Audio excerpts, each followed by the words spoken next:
Hi, and welcome to the first episode of Kind Words for Tired Teachers. I'm Vivian Smith.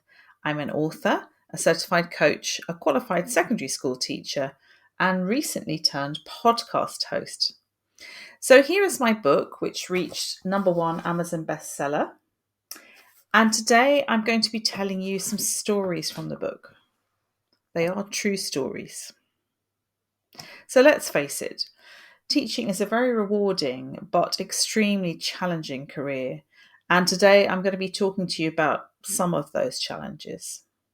I know that you yourself will have faced them, and I certainly did in my mainstream teaching career. Today I'm telling you Jessica's story.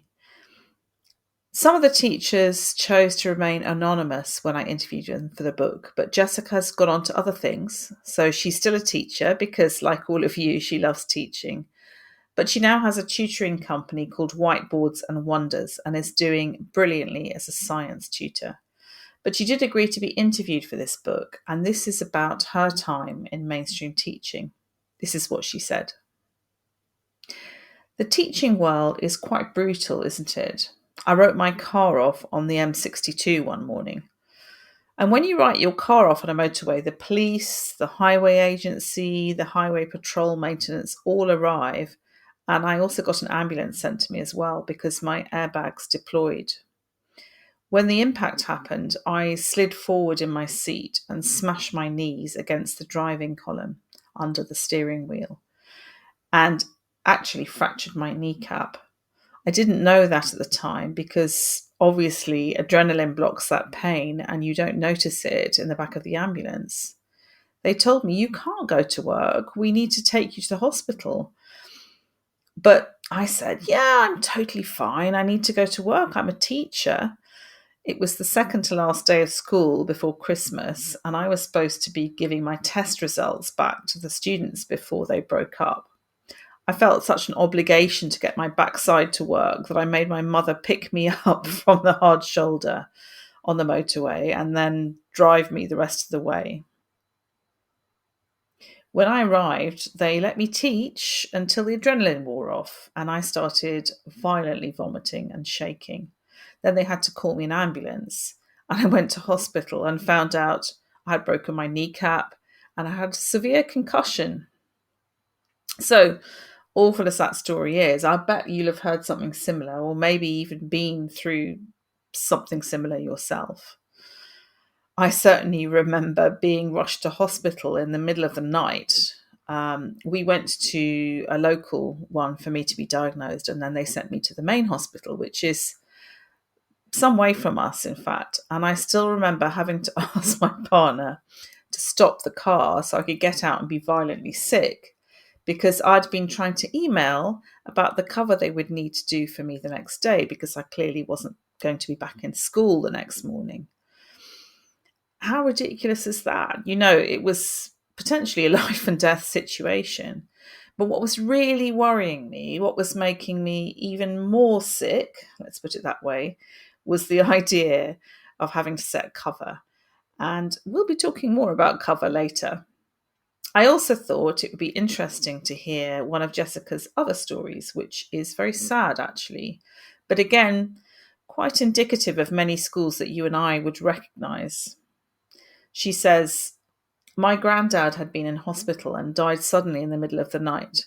I hadn't been to visit because I had to work the next day, even after my auntie told me the news. The next day I woke up, got ready, and went to work. It's what we do, isn't it? I didn't want to set cover. Setting cover is just as hard as doing the actual day's work. My best friend popped into the classroom to say good morning and asked if I was all right.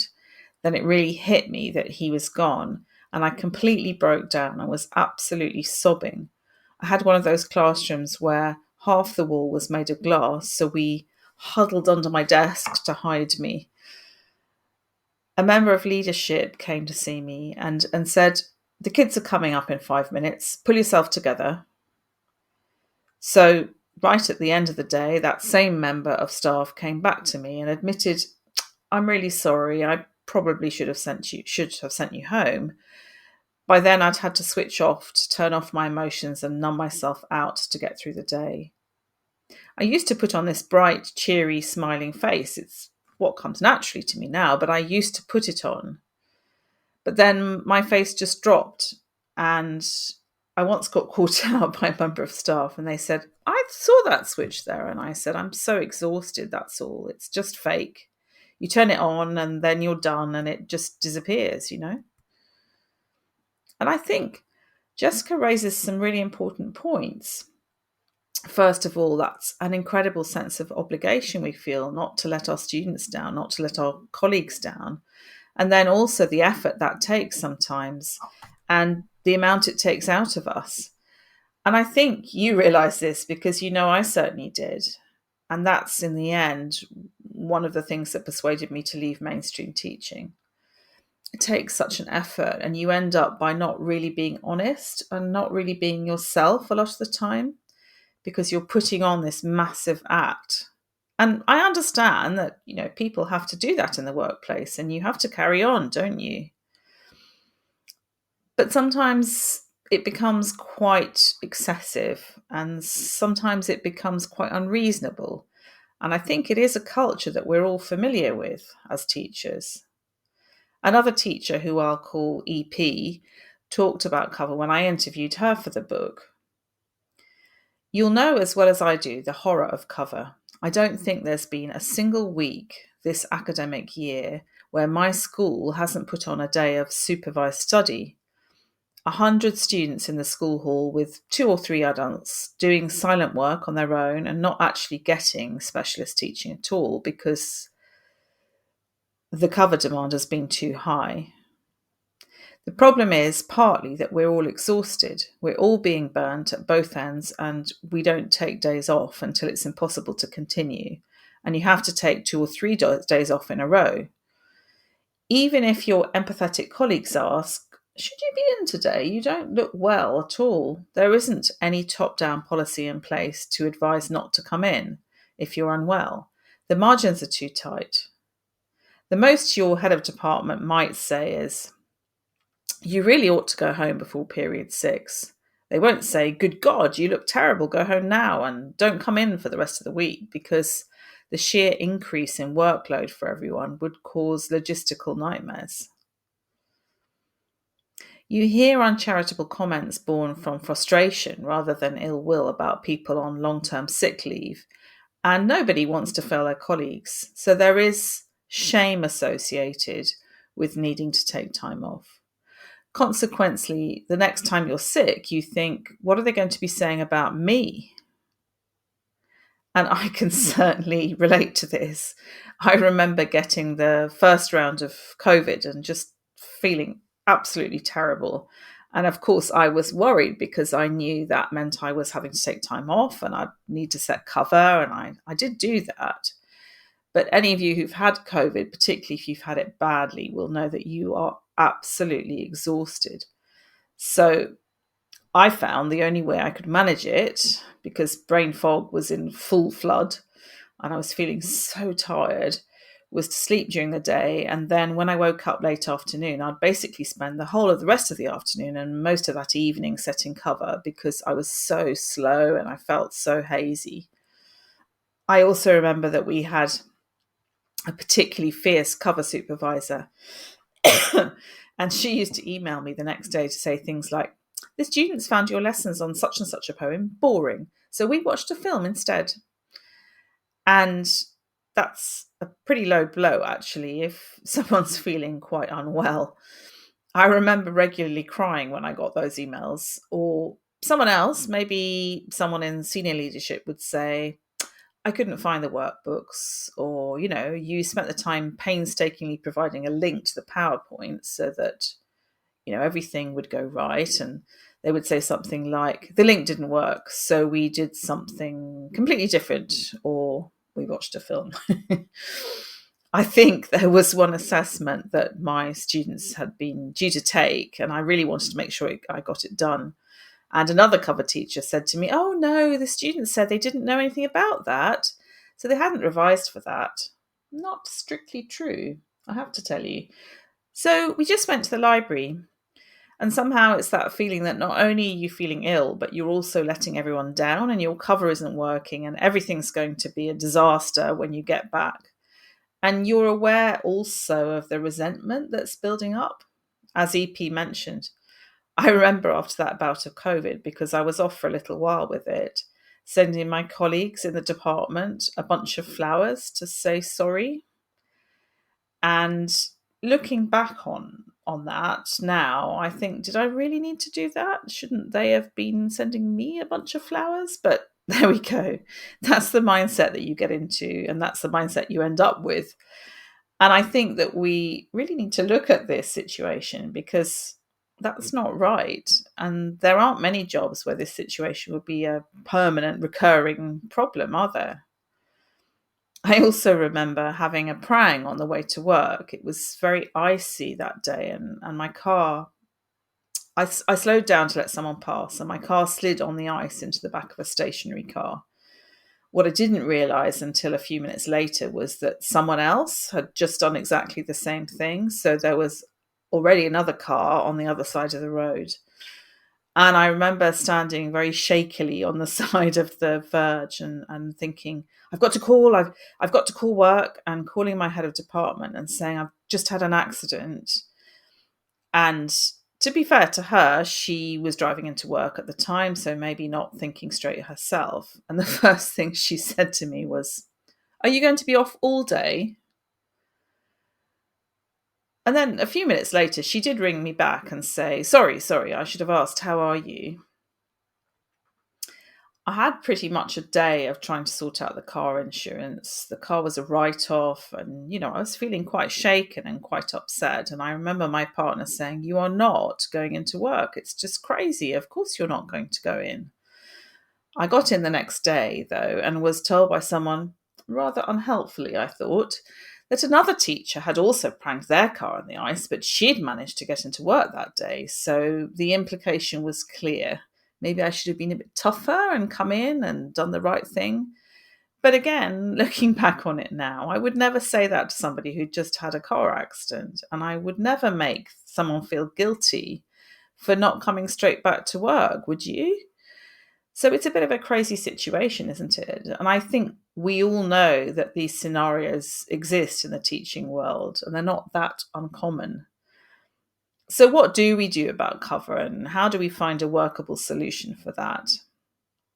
Another of the teachers in my book, Louisa, was a head of department, and she thought it was good to prepare for this in advance because it is something that's going to happen on a regular basis. People are ill, things do go wrong. It shouldn't be something that we're not ready for. So Louisa says, one of the things I started to implement whilst I was head of department was to have a bank of year-by-year topic resources. So when a member of my team was off, they wouldn't have to set cover. It's ridiculous having to set cover before 7 o'clock in the morning when you're ill. And I think, yeah, that's brilliant. And some departments do already do that. So lucky you if you're in one of those departments and you know that situation is already dealt with, it's already handled. But if it's not, I do think it's also worth, with every unit that you plan for each class, having a couple of standalone cover lessons in the folder. And buy resources from, Tez or Twinkle if you need to. A couple of us were talking about this the other day and saying, it is okay to buy in your resources occasionally. You don't have time, unlike uni, where you spend maybe 2 or 3 hours, if I remember rightly, at the planning a lesson at the beginning. You don't have time to do that anymore. So don't be afraid to buy something in. Of course, you're going to check it and make sure it's fit for purpose and it will suit your class. And of course, you're going to make any adjustments that you need to in order to differentiate or be inclusive for the whole class. But, it is okay to buy in a resource that's going to be helpful, or to set a revision session, or maybe get them to do some independent research. But please do have that in place. So do that and maybe have your cover note already written. I know all schools have a different system, but have it in place anyway, so that if the worst comes to the worst, you know where to find that lesson and you can tell someone where to find it on the shared drive or whatever. And another of the experts I spoke to is Dominic Sellers, who's an educational consultant, a YouTuber, and has written multiple teaching and revision books. And he's an expert in many ways. He very much advocates teaching from booklets. He says now that he always does that, and he'll use a PowerPoint occasionally, but generally speaking, he teaches from booklets. So he says you can always go back and revisit, or you know what page they're on, in order for someone else to start or continue the work with them. He will use a visualizer quite a lot, and does a lot of modeling what a good one looks like for his students. And he finds that works better. So having a booklet is another good idea. And if you're in a school where things get lost or people can't find things, obviously having a few spare in an obvious place that someone can easily find would be a good idea. But it is sad, isn't it, that we have that kind of extra stress when we're already feeling very stressed or when we're not feeling well ourselves. And I'd love to hear your stories about this, because I know that these examples I've given you are not isolated. I'm sure there are lots and lots of stories out there about ridiculous situations where you've had to set cover, or the ridiculous response of your colleagues, who are all stressed themselves, of course. When I had COVID and I was talking to a friend later, also in the teaching business, she said, but if you're too ill to set cover, then someone else has to do it. But, it didn't even occur to me to ask, because I was so aware of how much trouble I was causing, and I felt so bad about not being there and letting everyone down, and nobody offered, actually. So I think we do also need occasionally to give ourselves, or maybe listen to someone else in our family or one of our friends, give us a pep talk about what's reasonable and what's fair. And in fact, we can't do it all. We can't manage it all. And occasionally we have to let other people shoulder the burden, if you like. If all else fails, just remember that they will manage. If you can't, they will manage. This is a job. You don't owe them your soul or your sanity. So it's very important to look after yourself, because what I found, particularly with that COVID example, is that I ended up by taking more time off because I was so exhausted because I hadn't rested properly whilst I was away. And so, as EP said, you end up by taking even more time off because you didn't give yourself time to get over it properly. So what I'm getting at here is one of the key messages in the book. It's looking after yourself. If you don't look after yourself, you're not going to be the best teacher you can be, and you're not going to be the best colleague you can be either. You need to look after yourself. So with that cautionary tale, I'd like to tell you a slightly funnier story from Jessica. Maybe slightly outrageous in its own way, but quite funny all the same. She and her teacher friend had decided to go to a midweek concert. They were in their early 20s, and this band was coming up, and they absolutely loved it, both of them. And they felt that just because they were teaching didn't mean to say that they couldn't go to this gig. They would be super organized, and they would have everything prepared, all their resources printed. So they did that, and they made sure that the next day there was a nice, slightly easier lesson to accommodate the fact that they might be feeling a little bit tired. They'd organised with the site manager that they could leave one car there in the staff car park overnight. They'd brought all their stuff to change into. And they'd only told a couple of colleagues that they were going to this concert. So they went along. It all went beautifully. They had a fantastic time, and they arrived on time the next day, ready to teach. So far, so good.